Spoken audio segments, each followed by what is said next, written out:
রাধে রাধে বন্ধুরা, রুনু মিনি ব্লগে তোমাদের সবাইকে স্বাগত।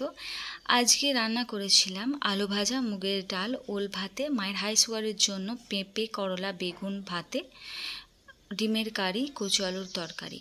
সোমবার করি তাই আমি নিরামিষ দিয়ে ভাত খেয়ে নেব। আর বাবুকে আজকে স্কুলে পাঠায়নি, কারণ ওর শরীরটা একটু খারাপ ছিল আর মা আবার ডাক্তারের কাছে গিয়েছিল, তার জন্য আর ওকে পাঠায়নি। আর এদিকে আমি ভাতের উনুনে ভাত বসিয়ে দিয়ে ডিমের কারি আর এই কচু আলুর তরকারিটা করে ফেললাম।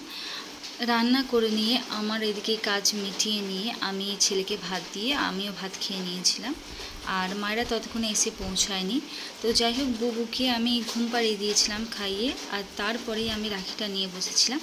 আর ঘুম থেকে ওঠার পরে ওকে একটু টিফিন করিয়ে আর আমিও টিফিন করে নিয়েছিলাম। তারপর বাবুকে কিছুক্ষণ পড়িয়ে ওকে রাতের খাবার খাইয়ে দিলাম। তো আজ ভিডিওটি এখানেই শেষ করছি। ভালো লাগলে please like and subscribe. Radhe Radhe.